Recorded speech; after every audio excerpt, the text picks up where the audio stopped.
There you are.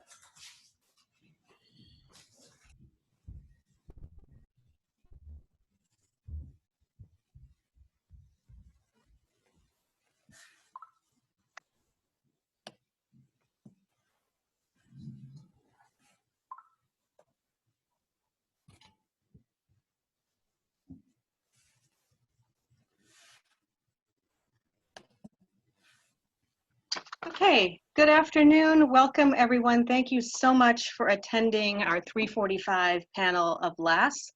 I'm Dr. Reshmi Habar. I'm an associate professor of English at Oglethorpe, and I am going to be moderating this panel on prized politics and poetics, making literature accountable to continued systemic oppression. Just a few instructions before we begin. If you're joining us and you haven't yet muted your mic, if you are not presenting next, please go ahead and do so. And remember, if you think of any comments that you'd like to make, or if you have a question that you'd like to ask one of the participants or all the presenters together, don't hesitate to go ahead and send a chat to all of us at any time. And let's see. I think that's everything. I'm going to give each of the presenters a 1-minute warning when they have 1 minute left. Each of them, we have 3 presenters. They're going to be talking for about 15 minutes, which will leave us almost 30 minutes for questions and answers.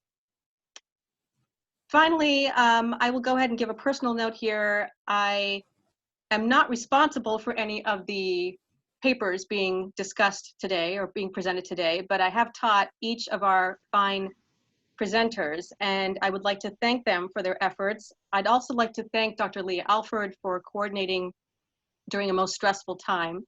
But to the presenters themselves, they represent the best of Oglethorpe. I'm proud of each and every one of them for taking pains and making the effort this week during this strangest time of our collective history to continue their commitment to necessary intellectual and critical inquiry.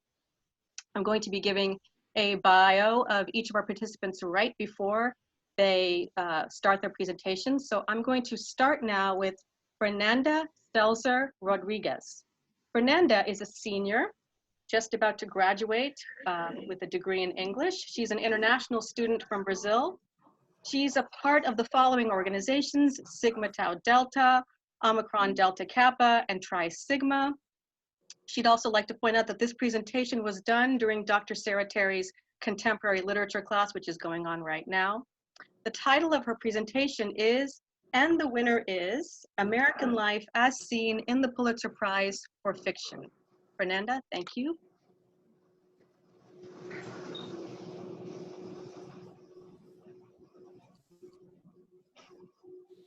Everybody see it? Absolutely. Okay.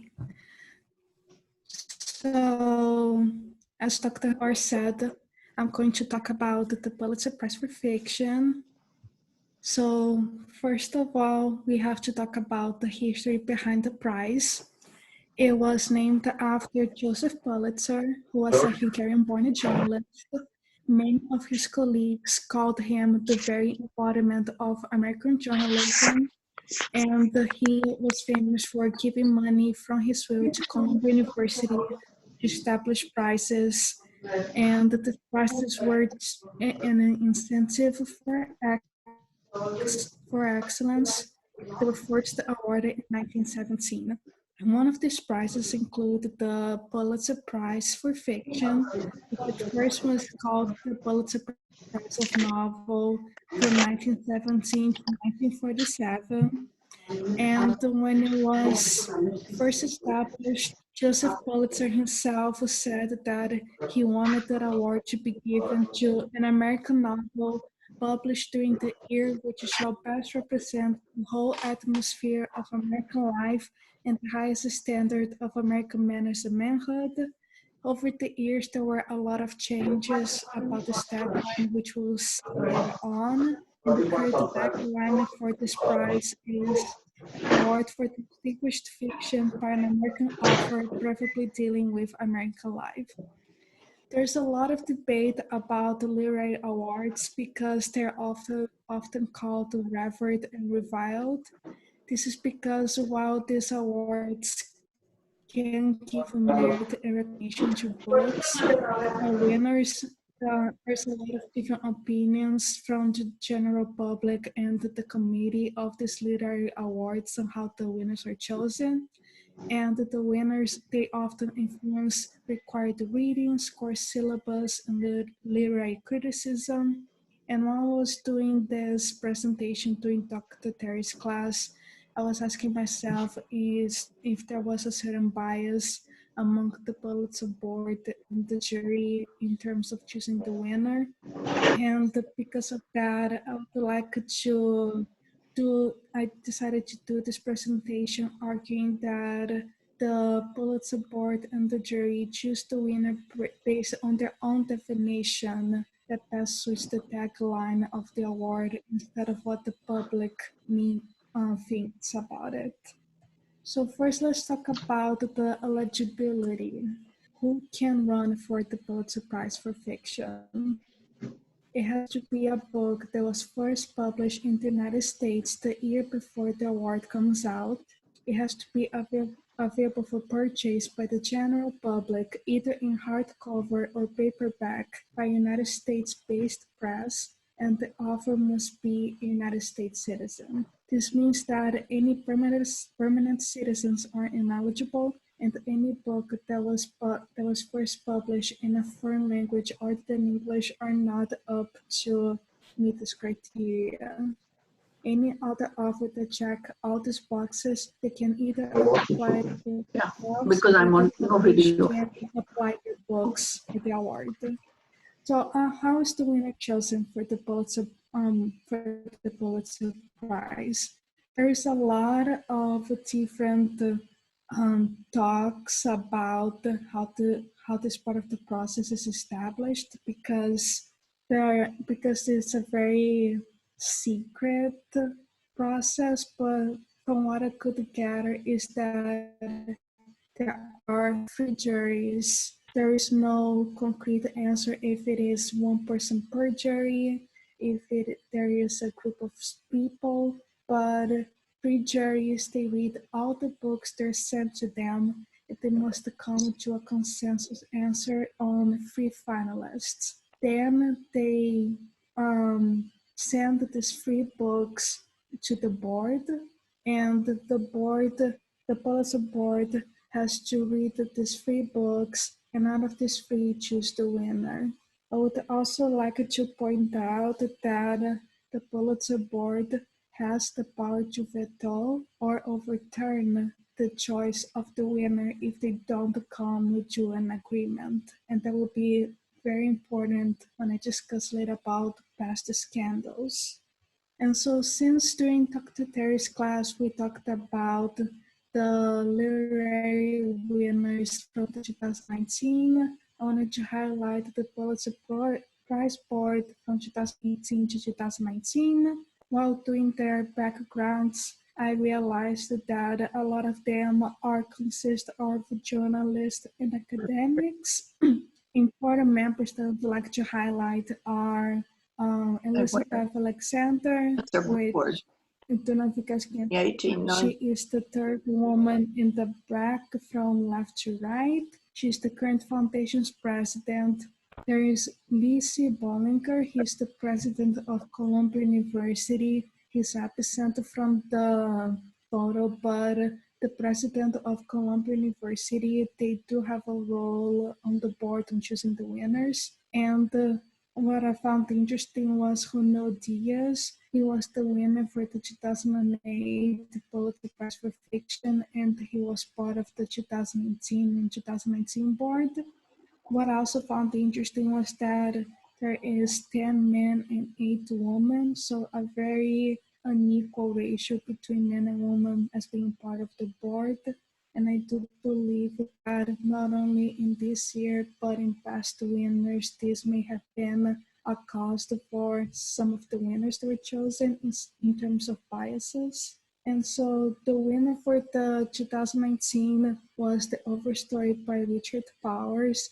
It's a book about, I think, at least 12 characters or 10 or so that we follow their perspectives and basically their vision on how the environment affects their lives. And it's basically a novel that follows under the category of climate fiction because it talks about environment, climate change. And in the official website for the Pulitzer, it says that it's an ingeniously structured narrative that branches and canopies like the trees at the core of the story, whose wonder and connectivity echo those of the human living amongst them. I also wanted to highlight the other two finalists, which were The Great Believers by Rebecca Mackay, which follows a gay man living in 1985's AIDS epidemic and a woman searching for her strange daughter in 2015. And the other finalist was There by Tommy Orange, which follows 12 Native American narrators making their way to a California powwow. And I would also like to point out that Tommy Orange is a Native American himself. So we must be thinking, based on these two novels, why did the Overstory got chosen? Was it a book that best dealt with American life in 2018 through 2019? And I think that if we only consider the tagline itself, I think it does because um, 2018 and 2019 was very pivotal years to discussing about the climate change. We had, of course, the Greta Thunberg speech, and I also found out that 2019 was the year that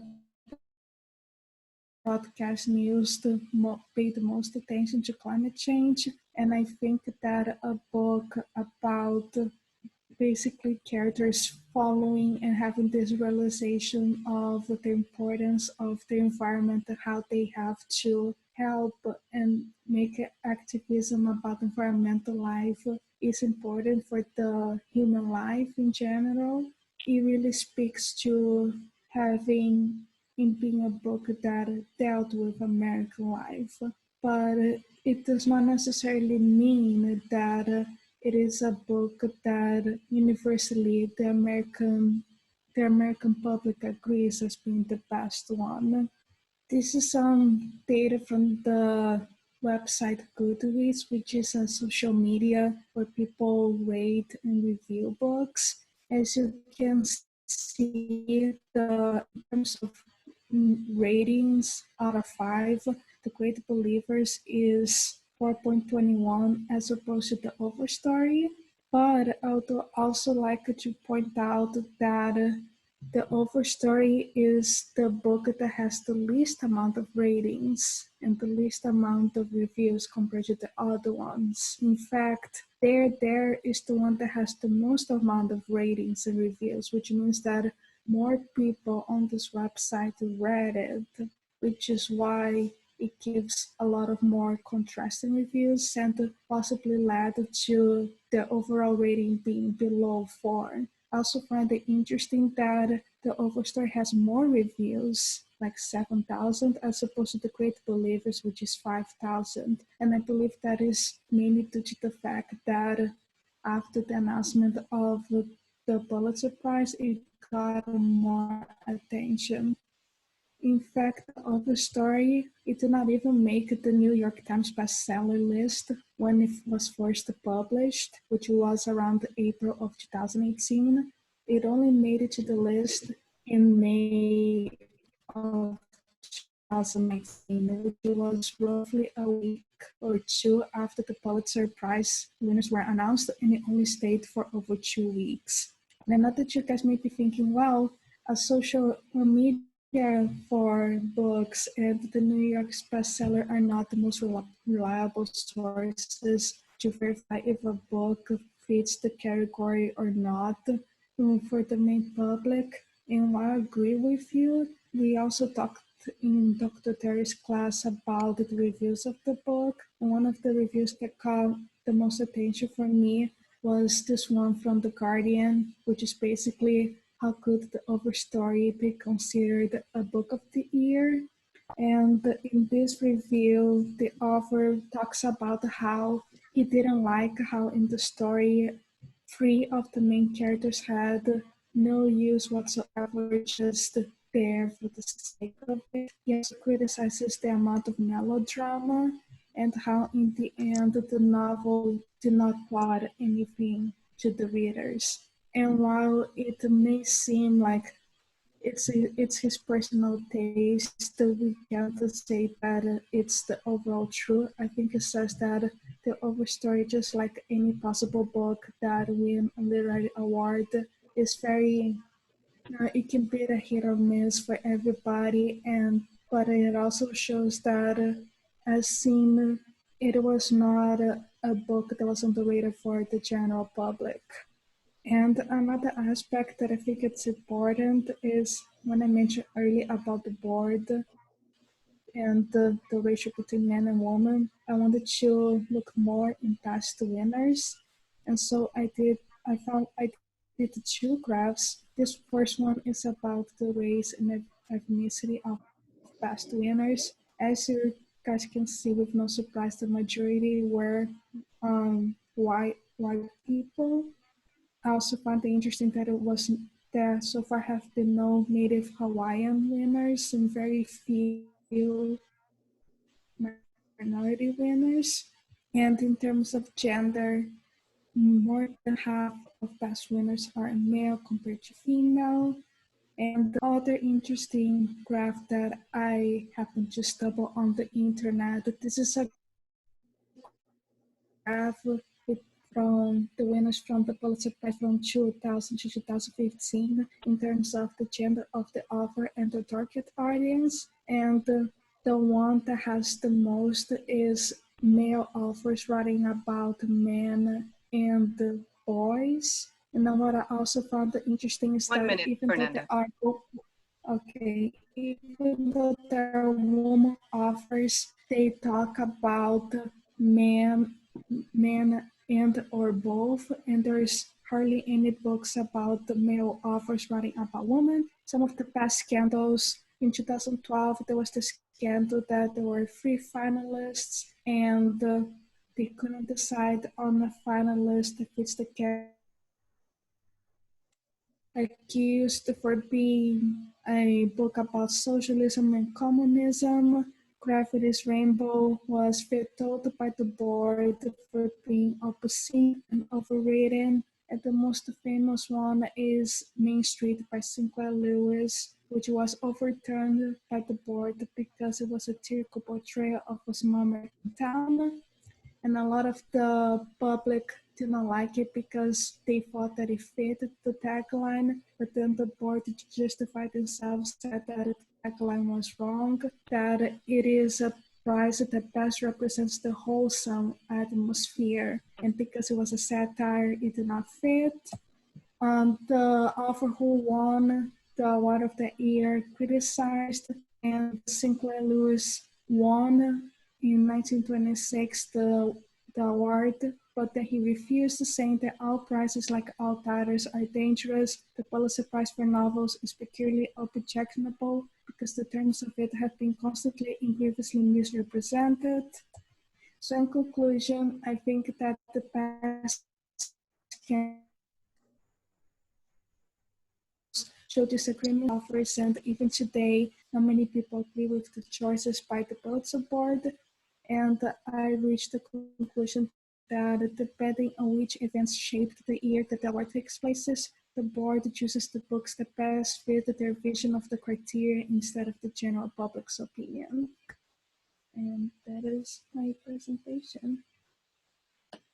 Thank you very much.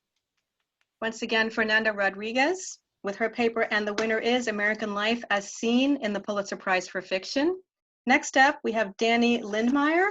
Danny is a sophomore working towards an English major and creative writing minor. And she focuses primarily on gender politics and the consequences of religion. Her paper is entitled How to Take Our Bodies Back, Fighting Against Patriarchal Modes of Discourse on Female Objectification Through Modern Dystopian Works. Danny, you're up. All right, let's see here.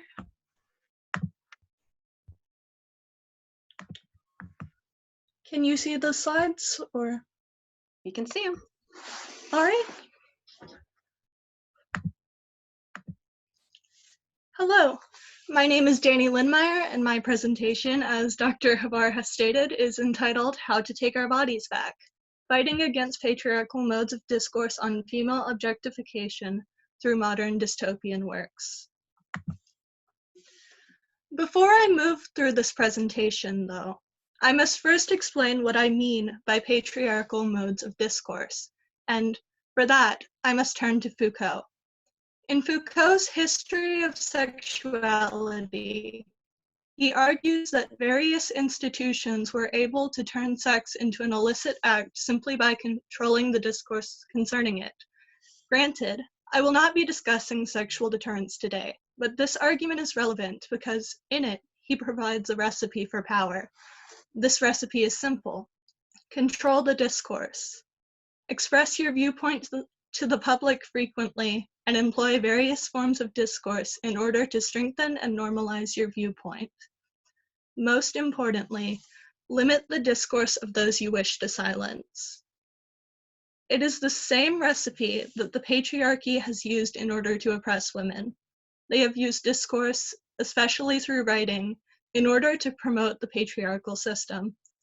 Moreover, they have limited and overshadowed women's voices, thus reducing women's power.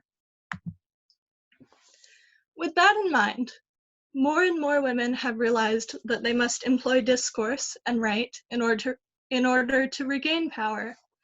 After Mary Wollstonecraft published A Vindication of the Rights of Woman in 1790, she was cast into the radical circle of England for arguing that women should be allowed the same education as their male counterparts, but she still compelled a wave of women to start writing about their rights. These women were aware that they needed to start a discourse in order to regain their power. As time has passed, more and more women have fueled this discourse, and they have explored different ways to do so. One of the genres contemporary feminists use is dystopian fiction. These works provide varying degrees of hope for women, depending on the force and number of discursive obstacles women must overcome, and we ultimately see that even the most pessimistic works contain hope for women. In this presentation, I will be looking at 3 dystopian works: Bitch Planet by Kelly Sue DeConnick, The Handmaid's Tale by Margaret Atwood, and The Power by Naomi Alderman, in order from most optimistic to most pessimistic. I will also be looking at the forms of patriarchal discourse each book contains. All 3 of these books showcase either most of or all of the 3 discourses I have listed above: biological, theological, and economic. To quickly define these terms, biological discourse refers to language which argues that women's bodies are meant solely to reproduce and please men. Theological discourse refers to language which incorporates religion to justify patriarchal customs. And economic discourse refers to language which looks at women or their traits as a good that men claim they can and should use for their own societal benefit. As you can see, Bitch Planet contains biological and theological, with an emphasis on biological. The Handmaid's Tale contains biological, theological, and economic, with an emphasis on theological. And The Power contains all 3 as well, with an emphasis on economic. I will also be looking at how forms of discourse contain different levels of power over women. The first title I have listed is DeConnick's Bitch Planet, a dystopian comic where women who displease the men around them are sent away to a different planet. As the most optimistic work among these 3 titles, Bitch Planet is the only one that does not contain economic discourse, and it focuses on biological discourse. On page 4, we see that the fathers, or male officials, possess the right to send women away from Earth to an auxiliary compliance outpost, thus Bitch Planet, for any number of grievances. and their justification of this power revolves around the idea that what we once considered Mother Earth is actually Father Earth, a small change in biological discourse that is capable of establishing the idea that women are the other in a masculine world that can discard them at will. When the father lists what kind of transgressions women commit before they are sent away, we see that the list begins with gluttony and pride, both of which are illegal simply because it defies their concept of what a woman should be. That being said, it is clear from the first comic's cover, which depicts the silhouette of a woman giving the middle finger to her society, that the women in Bitch Planet are capable of reclaiming their power. One of the figures that reclaims their power in Bitch Planet is Penny Roll. The entire third comic is devoted to her, and we see in this comic that the fathers attempt to make her realize her crime of gluttony by making her see a reflection of her ideal version of herself. Of course, they anticipate that she'll see what they want her to see, the thin, ideal, beautiful woman that they expect. Of course, they are shocked when her reflection is the same person that she is in reality. But Penny's laughter tells us that she is free from the oppressed state the patriarchy wants her to be in. After this panel, Penny even says that she ain't broke, and therefore doesn't need to be fixed. And the fact the comic ends with her saying they ain't never going to break her shows that she has generated power of her own through self-love. Of course, Alan S. Moll tells us that men use theology and the figure of God to oppress and justify oppressing women who lack a goddess to protect them.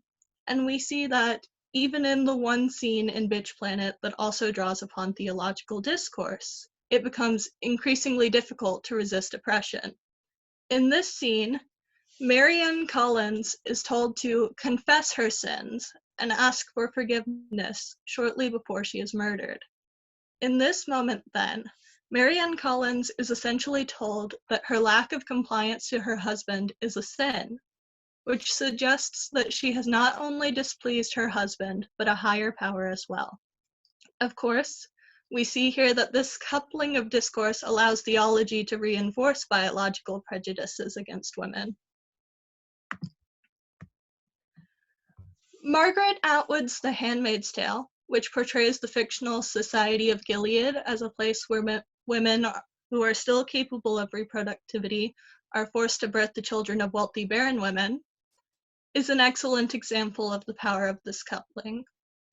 In order to justify stripping the fertile women, or handmaids, of rights to their body, the society uses the story of Rachel, who is barren, asking her husband Jacob to impregnate her maid Bilhah.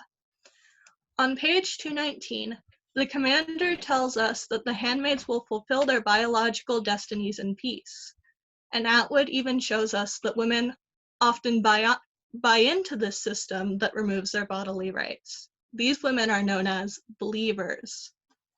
Of course, the idea that women are brainwashed by the added religious discourse makes The Handmaid's Tale more pessimistic than Bitch Planet, but Margaret Atwood herself tells us that Offred might have been able to escape Gilead due to her strong willpower.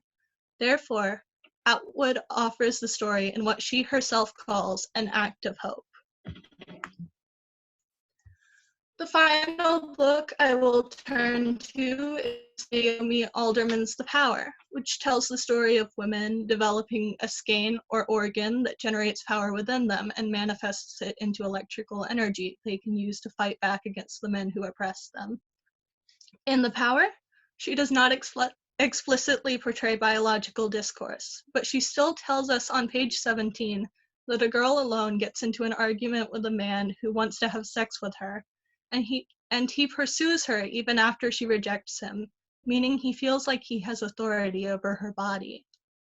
Though Alderman uses more theological discourse and shows us that it is used to ensnare the oppressed, she reverses roles and conveys how women use religion in the book to oppress men, which conveys how men have used religion to oppress women all along. Clearly, though, Alderman uses economic discourse more heavily than either DeConnick or Atwood, and it is for this reason that her work is pessimistic enough that one of her characters, Allie, believes the only solution to provide equality for women is to flood the earth. This pessimism stems primarily from the fact that power is considered a physical object, a skein or organ that men exploit for economic gain and sell to other men. That being said, the question concerning whether or not the skein is the only source of women's power becomes essential to whether or not women are able to generate power in this work and whether it is ultimately optimistic or pessimistic. We can see by looking at Roxy's storyline that it is not the only source of her power. True, her brother Daryl removes her skein and has it implanted into himself, thus highlighting how men steal women's power. True, Roxy herself initially identifies her skein as the strand of meat that was the thing that made her work. However, Alderman shows us that Roxy becomes a powerful woman again even without the skein. She even chuckles when she encounters and saves the male tund, meaning that her power lies not in her skein but in her spirit, something the men around her cannot cut out of her. So, in conclusion, all three works show modes of discourse men use in order to oppress women, yet even the most pessimistic work expresses hope and suggests women have power within themselves to fight against their oppressors. It is thus clear from studying all three of these writers and their female characters that women must fight against patriarchal discourse, and they must either write or fight back. Thank you.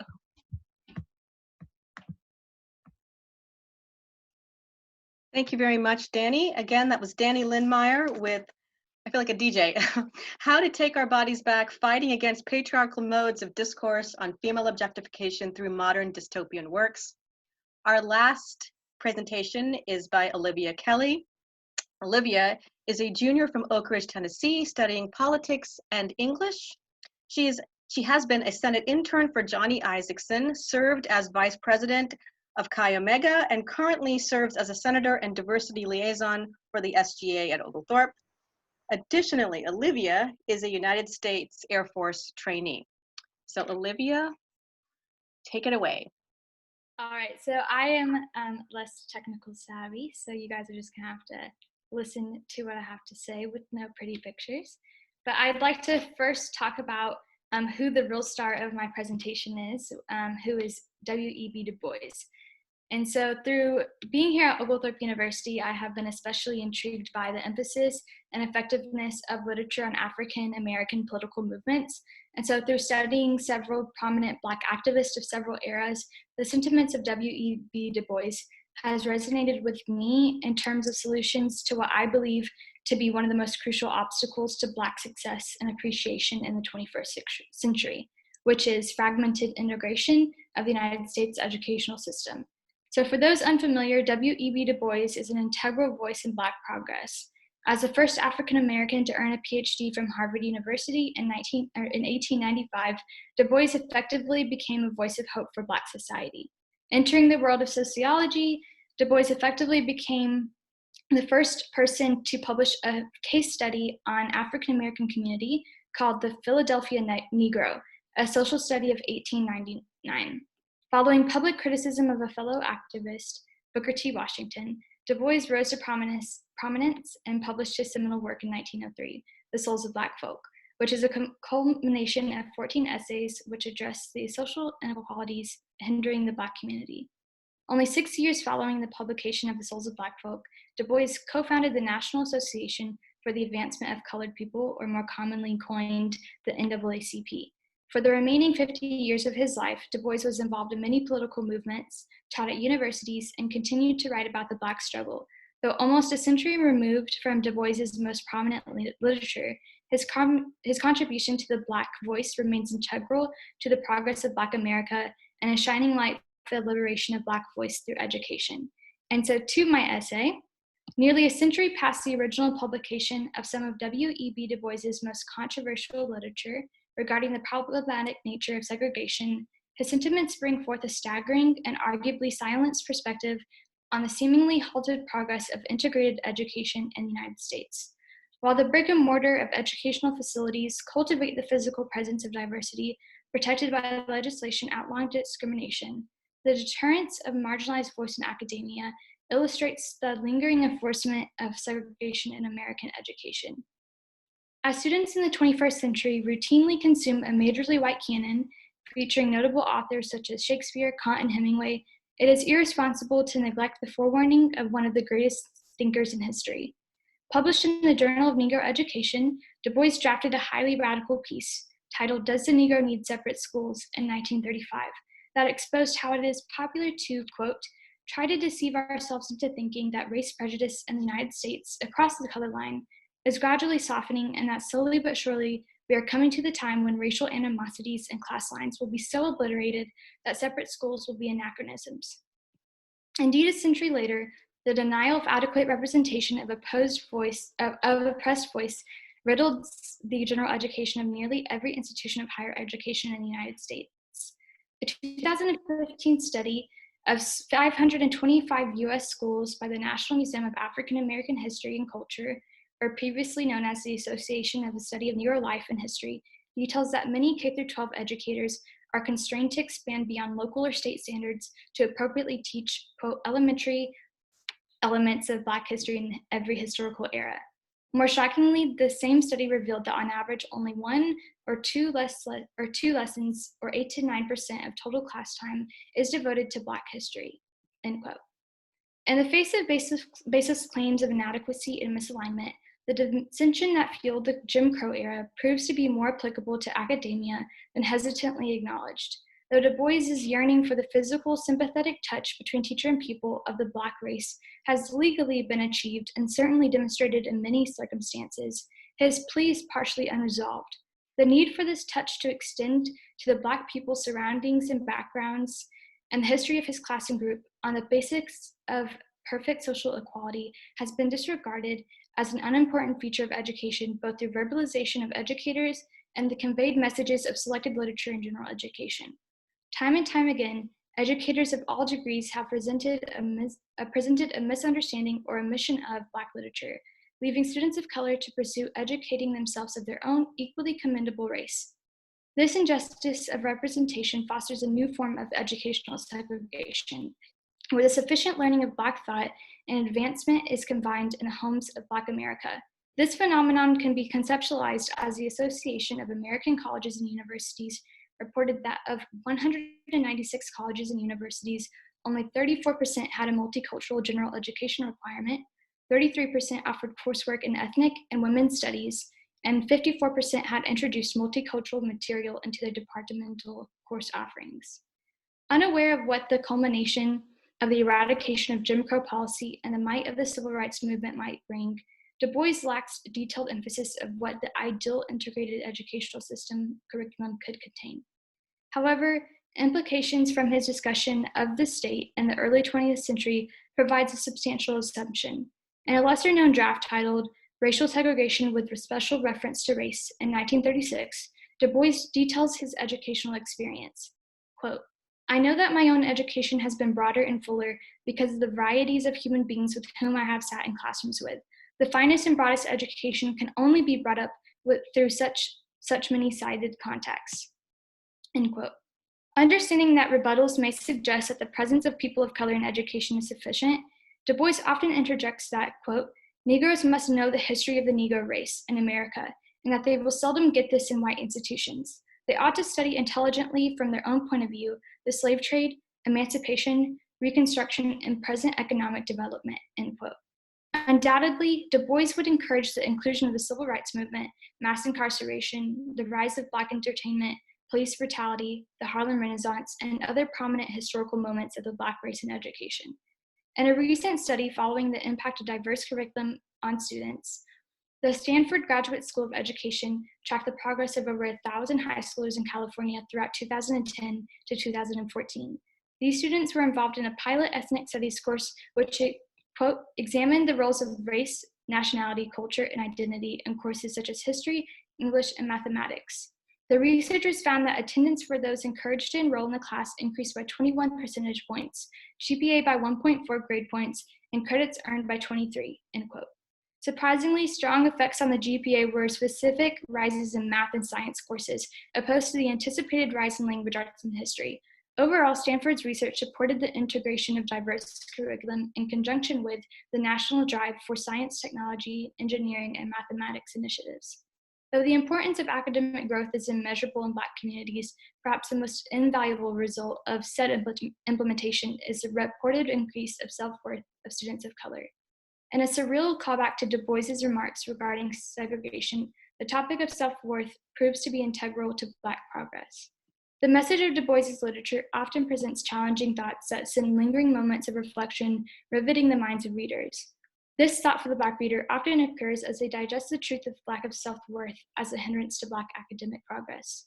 Du Bois exclaims, quote, does a Negro need separate schools? God knows he does. But what he needs more than schools is a firm and unshakable belief that 12 million American Negroes have the inborn capacity to accomplish just as much as any other nation ever accomplished. And that is not because they are Negroes, but because they are human, end quote. Yet centuries of enslavement, decades of mass incarceration, and a lifetime of degradation of self and family has paralyzed the Black soul. Arguably, the true introduction of marginalized voice in education could holistically heal the generational wounds of self-hatred in Black communities, while simultaneously extending into the homes of other minorities in the United States. The just representation of Black voice as equally worthy of artistic praise and scholarly appreciation works to eradicate the false notion of inferiority cultivated by the dark history of the United States and maintained through the educational system. Importantly, these sentiments are not to be interpreted as exclusive to Black America. Instead, the cry of Black society ripples with a familiar sting in the veins of a wide variety of oppressed peoples. Neither do these grievances suggest a destruction of the white canon. As Du Bois states, he would not Africanize America, for America has too much to teach the world and Africa. He would not bleach his Negro soul in the flood of white Americanism, for he knows that the Negro blood has a message for the world. Instead, Black society asks for equal representation in academia because we are human and we are valuable. Thank you. Thank you very much, Olivia. I want to start our Q&A portion of our session by first thanking each of these fine presenters for their clarity, their willingness to share with us virtually, and their succinctness. I don't think I've been to a panel where everybody was on time, and it leaves us a chance to handle all of these wonderful questions that are being sent through our chat. So please keep the questions coming.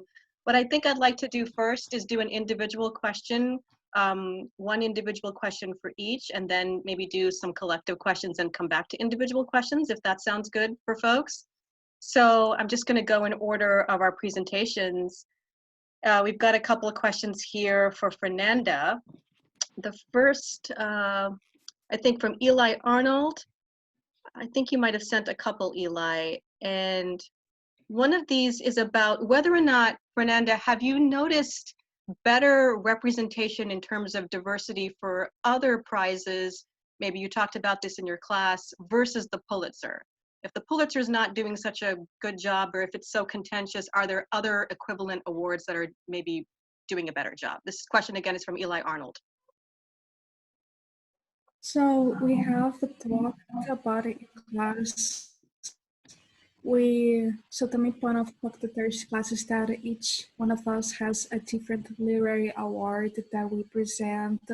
So we have the Nobel Prize, I got the Pulitzer. We also have the Hugo Awards, which is the literary awards for science fiction. We have one for the Lambda Awards, which is for primarily LGBTQ plus community books. We also talked about the Oprah's Book Club.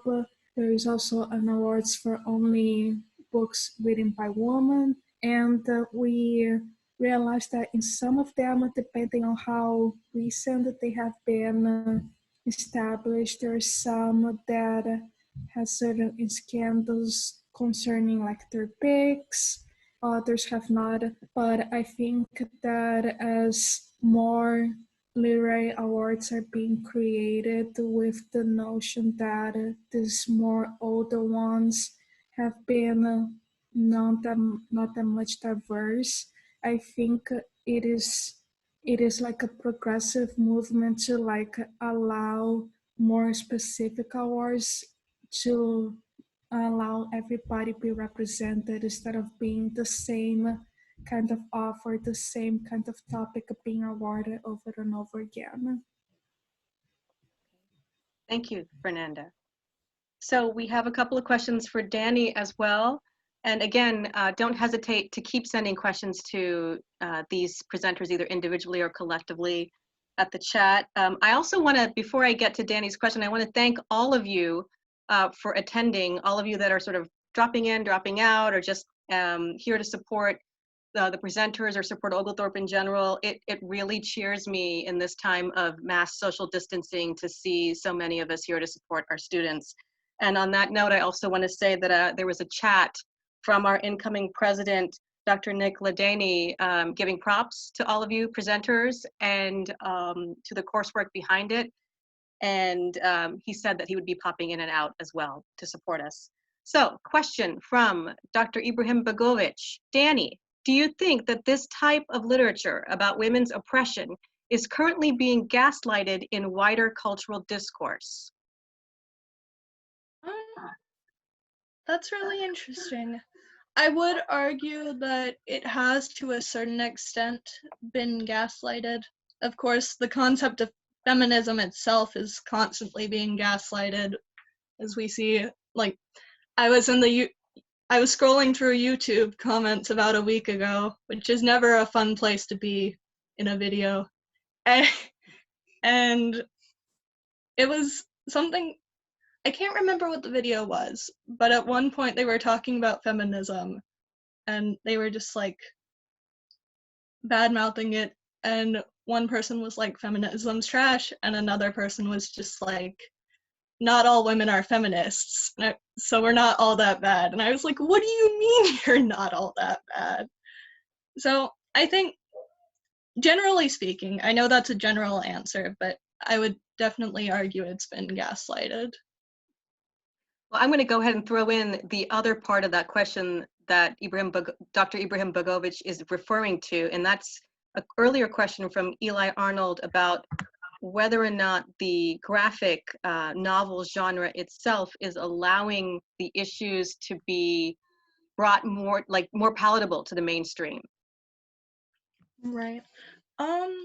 With that, it's interesting with Eli Arnold's question as well, because whether or not it's being taken more or less seriously is kind of a complex question, in that I see some people are taking it more seriously and some are taking it less seriously, and that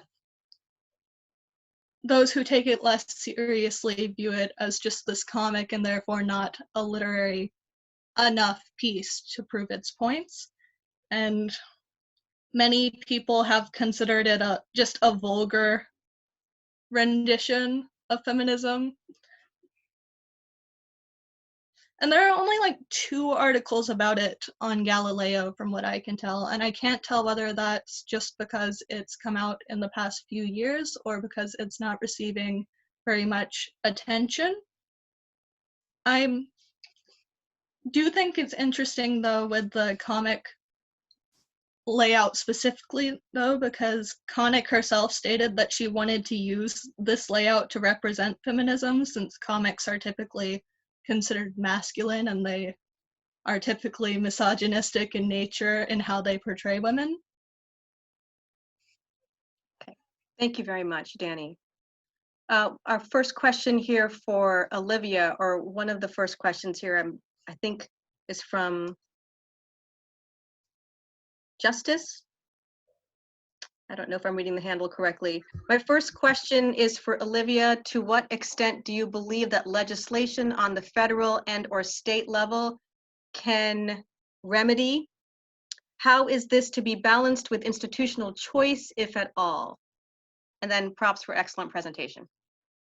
Thank you. So I think that um, legislation on education is highly problematic, and it's something that I don't necessarily agree with, especially on the federal level. I think that it could be more or less acceptable on a local state level. However, I do believe that institutional choice is really important, and I think that institutional choice more so reflects the general attitude of academia towards the importance of diversity in curriculum. I believe that that is what is most important and what is most valuable to the progress of diversity in curriculum. So I do think that obviously whenever you introduce legislation that could remedy a lot in the Black curriculum as you mandate certain thresholds of how much diversity curriculum you have.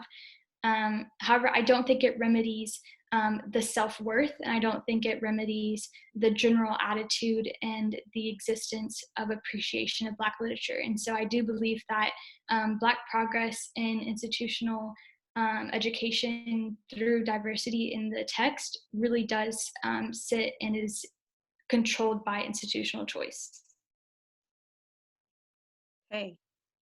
Thank you very much. I'm going to sort of take a question from Dr. Nick Bujak and throw it back to everyone if I can.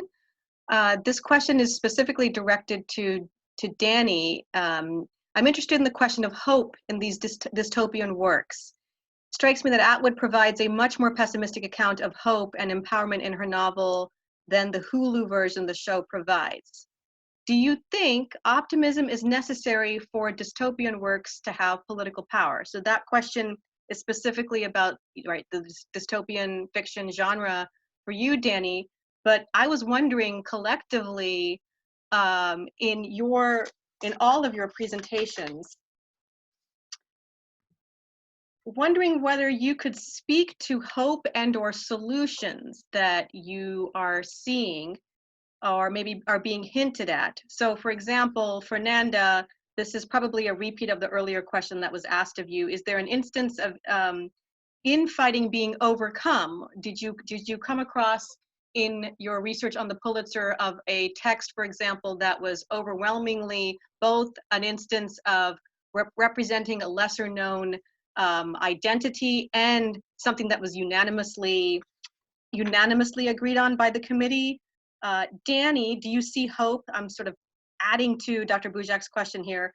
I hope that's okay. Do you see hope as evolving from the sort of mere chronological movement from 1985 to 2017 at all? And Olivia, is there an instance of a curriculum, a course of study, or an institution doing things with representation that you would like to see? You mentioned Stanford. So again, I hope I didn't confuse the issue here by throwing that question of hope and/or solutions to all of you, but that's kind of what I'm trying to do. Right. Would you like me to go first, or? Sure. Okay. My short answer do I think optimism is necessary for dystopian works to have political power is no.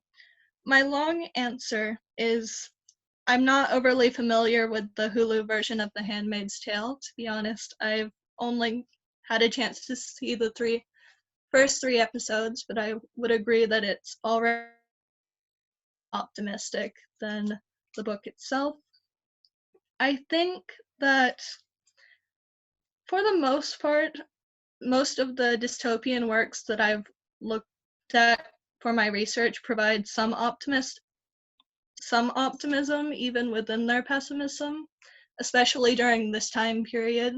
And I think that's so the writers can convey that the fight against patriarchy is possible, which will promote the fight against it. That being said, I believe that even an ultimately pessimistic work could be useful in that it would still show a problem that needs to be fixed. Thank you.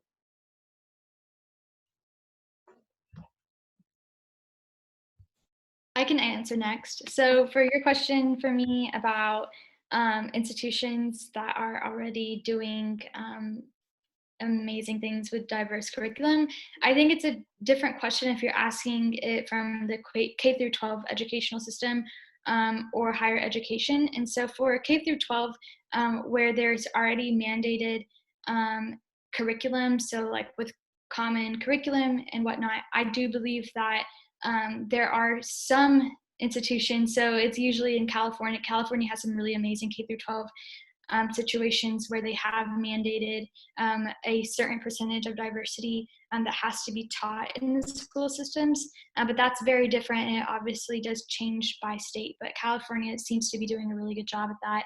And then as far as higher education, most of the Ivies have a lot of multicultural requirements in each of their majors, as well as ethnic courses that are kind of interconnected through Common Core, that like the core that we have here at Oglethorpe. And so they do have like a multicultural core class, as we could say, to understand it. So those are amazing examples of higher academia that have instituted diverse curriculum.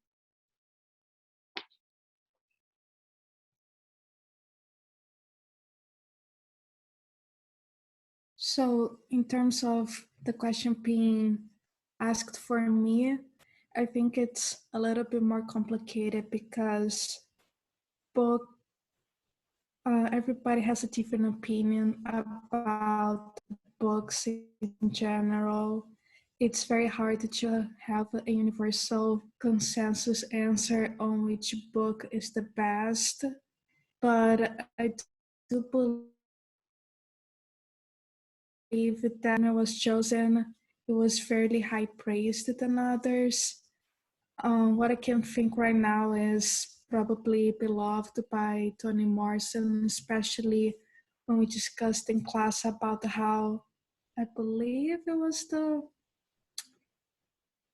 National Book Award that did not award her for Beloved. And then when it was announced that she was the winner for the Pulitzer, it was a huge win for her and the African American community.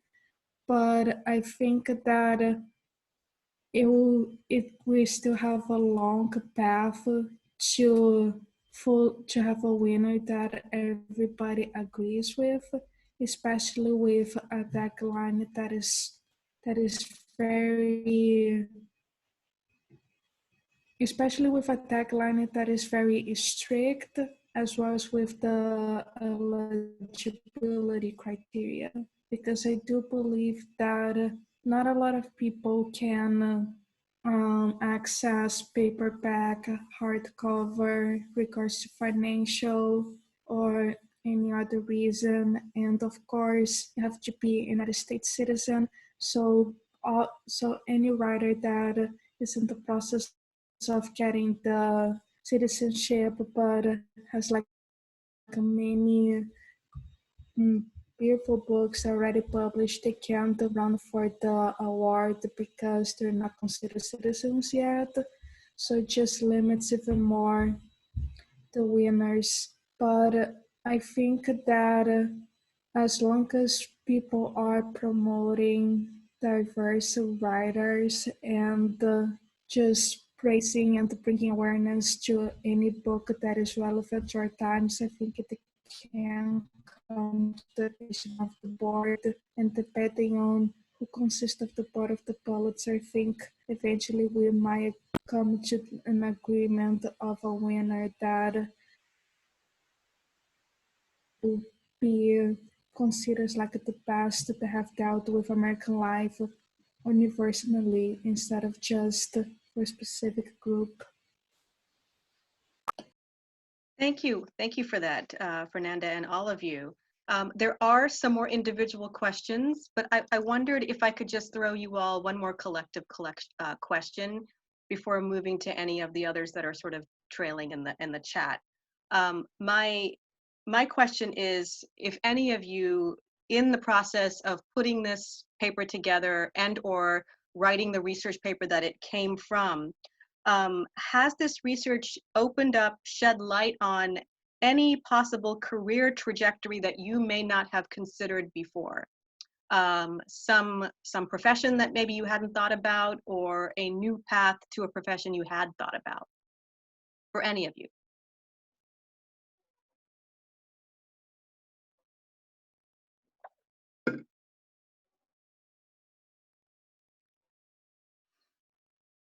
I think I stumped them. Sorry. Well, so like I've been pretty dead set on law for a while now, and joining the Air Force, I've been pretty centered on practicing law through the Air Force at some point. So I don't think it necessarily changed anything for me, but maybe opened my horizon to like maybe I guess you could say examining how the diverse thought is seen in the military, or like how it is portrayed. So I'm really interested to like see if I can catch any similar issues in the education in the military. Of course it's not the same, and it's mostly skills, but I have thought about that often. But as far as like my actual career besides being in the Air Force and pursuing law, I think it stayed the same because it is my love for what I want to do with my career that drew me to this particular topic itself.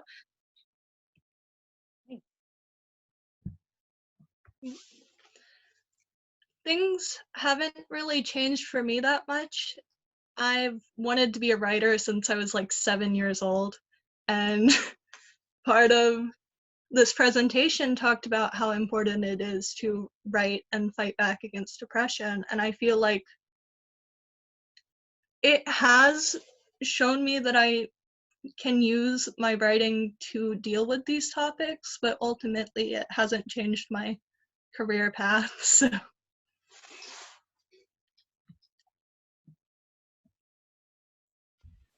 Not necessarily the presentation, but the class as a whole just really opened my eyes on the possibility of not only pursuing a career in writing, but also as just maybe a teacher or reviewer, because I am somebody who tends to reach out to contemporary books like published within like 2000 till now, as opposed to more like historical books. So to be able to talk about it in terms of like from what I have learned from the world so far, it just opened my eyes to like listening to different perspectives of what the general public thinks about it and the impacts that it can have.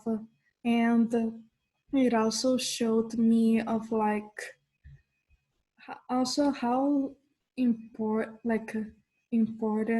academic people are, because the majority of the Pulitzer board consists of academic people, so they are kind of like seen as the most suitable to judge literary works. So I thought it was really interesting to use this pathway to analyze and critique books, which is something that I love to do on a general basis. Thank you for that, all of you.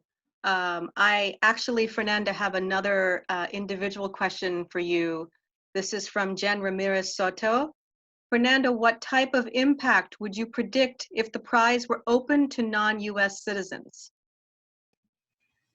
I think if the prize was open for non-US citizens, I think the books would be way more bolder in terms of talking about American life as opposed to US citizens, because as somebody who is not a US citizen, I have a different perspective of the world, of how United States works based on my past experience.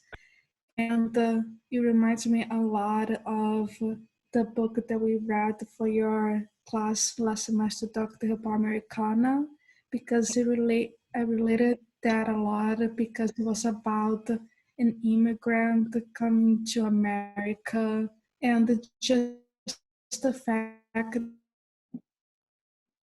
that the author Chimamanda Ngozi was afraid to tackle all the gray areas about American life. For example, how she talked about race in terms of Americanizing herself or being proud of her culture, changing her accent, her hairstyle. It talks about like dating white guys and how it is for like the Black and African American culture. I think it just shows how if somebody who was a US citizen, it would have tackled this issue maybe in a more like subtle or lighter way, as opposed to be right in your face, not being afraid to do that. So I think it would, I would love for it to be open for non-US citizens because I think it shows the most unique versions of the world.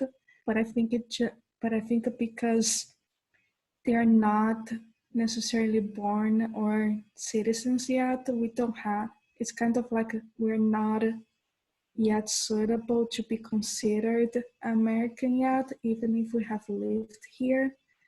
And I think it would have made a huge change if books by non-US citizens were more recognized or given merit to, because I think it would open the eyes for American citizens who reached out to this kind of book genres in general.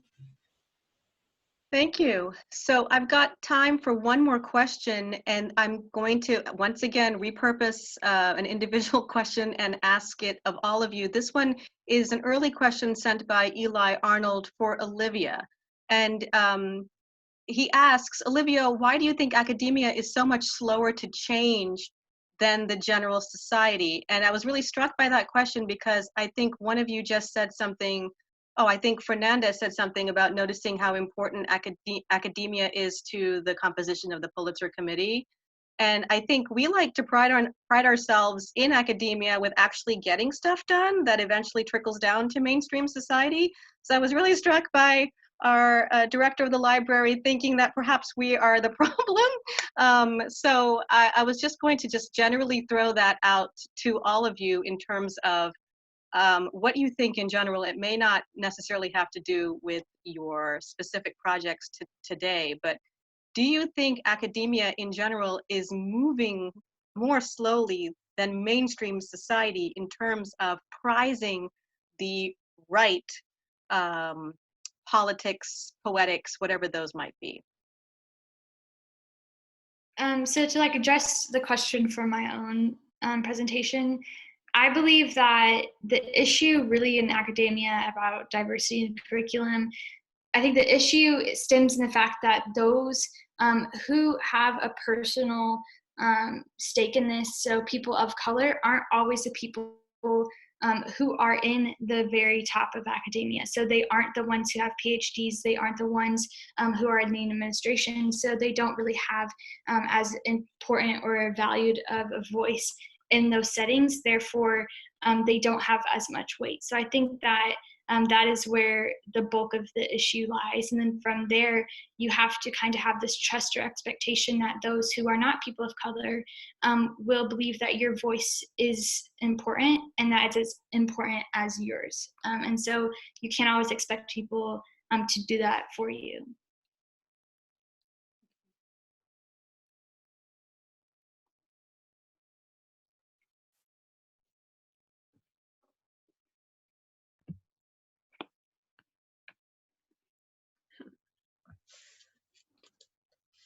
I think obviously I'd like to say that academia is moving quicker than mainstream society in this case. I don't believe it's true. I wouldn't go so far as to say it's moving more slowly than mainstream society, given the YouTube comments as mentioned before, and incels and any number of things. But I think part of what we need to do in academia is to look back on texts that have more like misogynistic readings and start looking at them and seeing if there is a feminist lens to them that we've missed. Good point. Fernanda? Sorry, I didn't hear the question. Sure. So the My question was, in general, if you, this was something that was asked of Olivia, but I was just asking for general remarks, sort of closing remarks, whether you think, not necessarily in reference to your particular project, but maybe whether you think academia is moving more slowly than mainstream society to adopt more progressive politics and poetics. I think that they both change slow together.